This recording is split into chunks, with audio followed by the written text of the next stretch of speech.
What's going on, y'all? This is Reece Talks Wrestling. This is Raw Ranked. We're going to be ranking all the really big, important stuff that happened last night on Monday Night Raw, and be giving Raw a ranking overall at the end on a scale of 1 through 10. Let's get right into it. So the first thing that we had happen was the Jimmy and Jay promo, and great promo. I would say great. It was really good. It was really good. It got us emotional.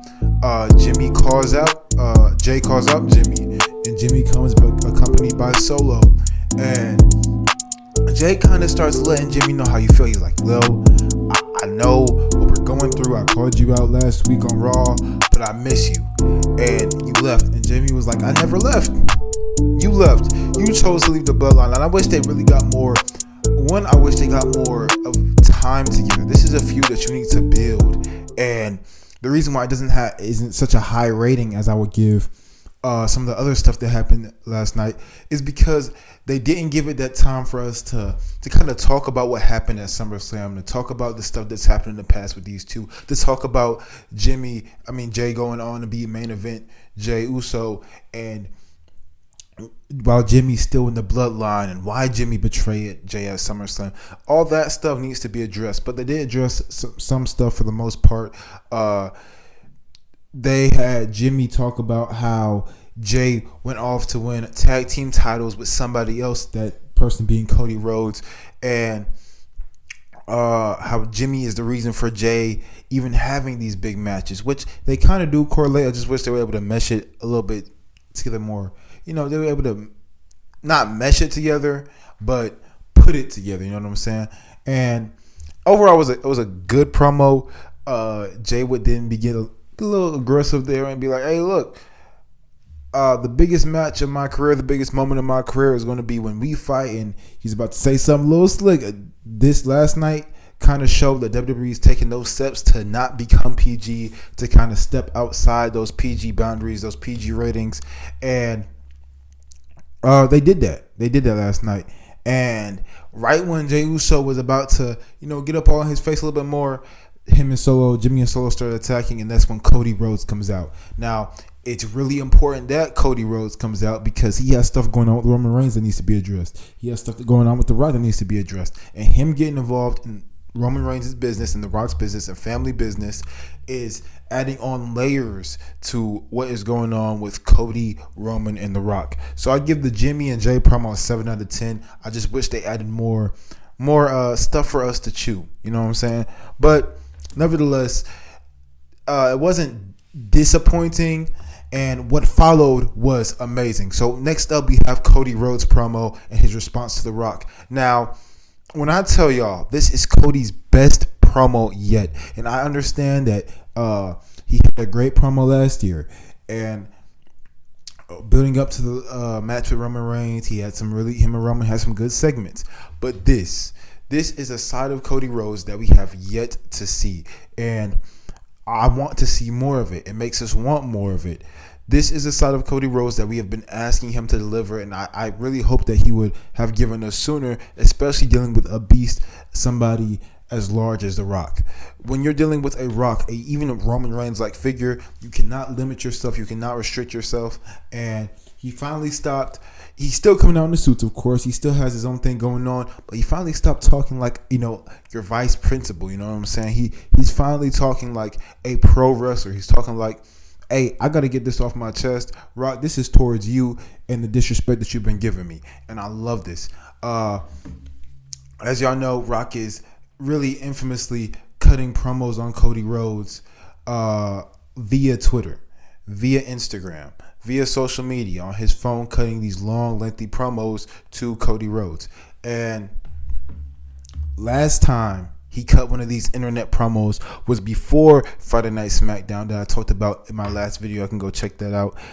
It should be popping up at the end of the video if you make it all the way. And if not, just check out the channel. Make sure y'all subscribe and hit that like button. But shameless plug, nonetheless. The Rock talked about how he's going to do everything in Cody's power to make sure that he doesn't beat Roman Reigns for that championship belt. He talked about how Cody was a crybaby. He cried and complained, and his fans cried and complained. And at WrestleMania, Night 1, main event, Cody and Seth Rollins versus Roman Reigns and The Rock. That if Roman and The Rock win, it's Bloodline rules. And once those Bloodline rules get established, after Rock and Reigns beat Cody Rhodes, he's going to take his little waist belt and he's going to whoop Cody with it throughout the match with Roman Reigns. Get him all bloodied up and give that bloody belt to his mom. He was just disrespecting Cody's mom. He was disrespecting Cody. And Cody came out on timing. Cody came out, he was ready. Cody was, you can tell he prepared himself for this promo. You can tell that WWE allowed him to go and say some things that Cody Rhodes usually wouldn't say during this promo. So, first thing, he states that the biggest thing that he stated was Rock and Reigns' power battle. Now, a few weeks ago on Smackdown, Reigns made The Rock acknowledge him. So, Rock has been kind of like, to Cody, has been kind of like Roman Reigns' sidekick. And to us, the viewers, at least in my perspective, I think it might be the other way around. But it's good that was mentioned just in general. Because now you're planting seeds into the Rock and Roman rivalry through Cody Rhodes. And you're planting seeds before WrestleMania. So if something happens at WrestleMania, it's not foreshadowed. So this is good. He's planting those seeds that are obviously there. He's making the tension worse. That's obviously there in that power struggle and being the tribal chief and being Dwayne The Rock Johnson. I like that. I think he needs to continue that. And we're going to get more into that later on because that sidekick thing was not the only thing that was said about Rock and Roman Reigns last night. Continuing though. He was really aggressive and assertive in his promo. And this is a side of Cody Rhodes that we've been asking for. It's an aggressive side. And he would go on to talk about his mom, about how Cody's mom isn't afraid of The Rock. She's done things way bigger than The Rock could even imagine. He just went on to talk about and rave about his mom and rave about the things that she's done. And he also mentioned the fact that he knows The Rock's mom. That The Rock's mom has helped Cody Rhodes on house shows. He has helped Cody Rhodes personally, and he respects The Rock's mom to a degree that he would expect that same respect. He would want Rock to give the same respect to his mom. And again, this is good. I like how he's mentioning it. Like he's throwing these shots. He's planting these seeds. He's doing what he needs to do. What we want from him. What we really want out of this promo. And again, he's asserting, he's calling Rock stuff that I'm not gonna say. Just watch the promo for yourself. And the biggest part about this promo was when Paul Heyman comes out. Paul Heyman comes out, and I popped for Paul Heyman at my job while I was watching what was going on. It was great. And Paul Heyman comes out to deliver a message from Roman Reigns, and he says that Friday night, Cody and Roman will meet in the ring. However, Roman Reigns will come alone if Cody Rhodes comes alone. And Cody agreed to that. And Friday night is going to be a must-see. It's going to be a must-watch. And I know I've been saying Raw seems like the B show and Smackdown seems like the A show. But right now, performance back-to-back, I mean, we're going to see later on. But Raw has been killing it. That's Cody Rhodes' best promo. 10 out of 10. Easily. I mean, that's the best that we've gotten from Cody Rhodes up to this point, and I expect a lot more of that to happen. So, next up, we have Seth and Drew's promo. Now, that sidekick thing, I want y'all to remember it. So, Seth and Drew, they have a promo, and Seth comes out, and they talk about the spotlight. And Seth is like, I admit, Drew, you're right about one thing last week, and that was calling me a spotlight junkie, and I'm a spotlight junkie. I care about being in the main stage. I care about being at WrestleMania. I care about being in the spotlight. I care about having my World Heavyweight Championship. And Drew McIntyre, he starts rambling on about how Seth isn't focused, how he's still worried about the bloodline, and how the spotlight is going to get onto Seth. How he likes focuses on the spotlight so much that he's not worried about his own championship. He's worried about Dwayne and Roman more than his World Heavyweight Championship. He needs to be making that the spotlight and not Dwayne and Roman. And Seth responds by saying, I'm not worried about Dwayne and his sidekick, or something along the lines of that. Of course, watch the promo for yourself. But that him and Cody are dropping these subtle hits that are trying to take jabs at The Rock and Roman Reigns, trying to create that tension, create that pressure. Who really is the tribal chief? Who really is the head of the table? Who really runs Smackdown? Who really runs the family? So I like that. I like that they're giving these subtle hits, these subtle jabs, even in stuff that doesn't even involve Roman Reigns and The Rock, like Seth and Drew's promo. But yeah, Seth mentioned that, and this is really what the Seth that runs that I'm trying to see as well. I love it when these baby faces aren't joking. They aren't coming out here doing their normal shtick. They're actually being aggressive. They're being assertive. And Seth would also try to play mind games with Drew, talking about that 2020 championship. He says the only reason you really want this match that bad is because you didn't have the crowd when we were in COVID, that you were able to soak up that feeling of winning that championship. And what happened when the crowd came back? The spotlight was too big and you crashed and you failed to beat Roman Reigns. Now, this is good because obviously Drew did his thing. He was talking about CM Punk. He made a few CM Punk jokes. He talked about how Seth still isn't focused and how he's focused on the spotlight in another scene and not the World Heavyweight Championship. This is perfect because with Seth admitting this flaw, admitting that he's too focused on, Dwayne and The Rock and Roman Reigns, it's almost like that's going to lead to his downfall. And I want Drew to win clean. I want Drew to win because of an injury that Seth gets in that match. And I want Drew to kind of spam whatever attacks he's in. Let's just say it's Seth's back. Whatever, if Seth's back comes out hurting after that match and they make a big emphasis on Seth's back being hurt, I hope Drew targets that back the entire match.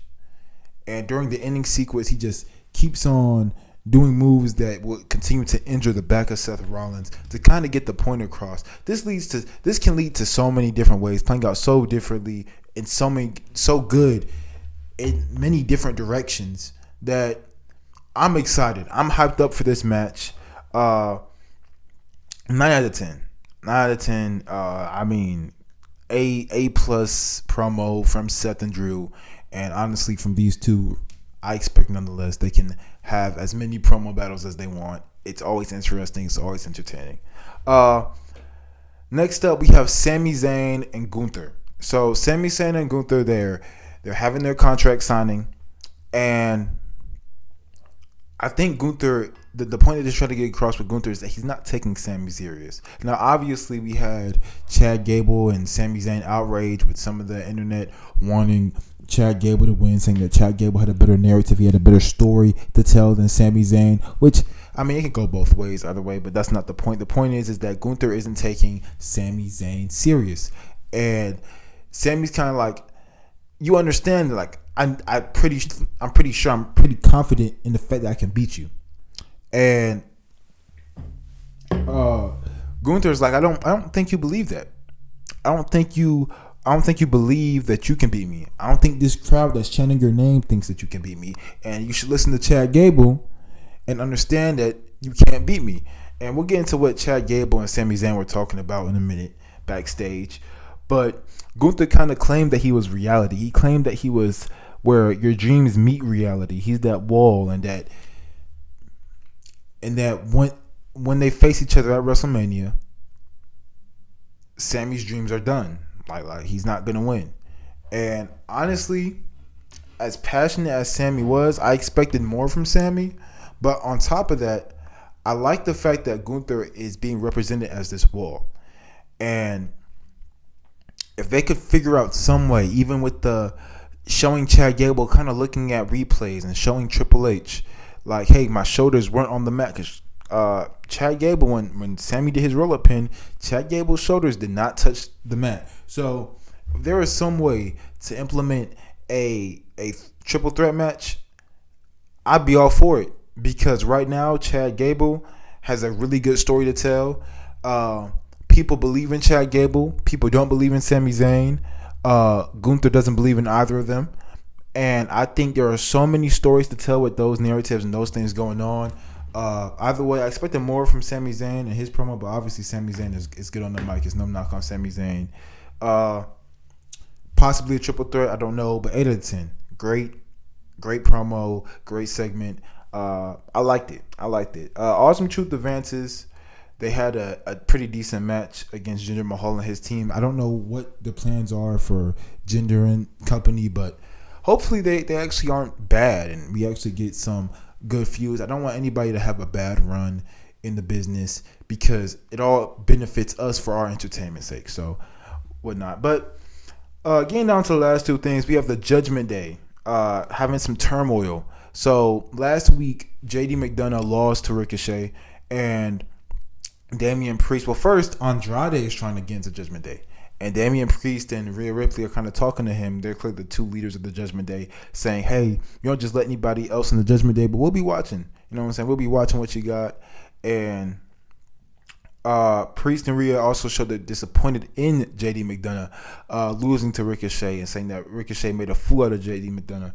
And Rhea put Dominic up to the test to make things right against Ricochet. So Dominic and Ricochet have a match, and surprisingly, with no JD interference at all, making Dominic distracted or whatnot, they have Dominic lose clean. I see a Dominic replacement coming. They're not hinting at not JD, but Andrade being in the, possibly JD's getting kicked out too, obviously, but they're not hinting at a possible Andrade, coming in the Judgment Day without probably taking out a few pieces. Now, Finn Balor and Damian Priest, tag team champions. Rhea Ripley's the women's champion. Damian Priest, Money in the Bank.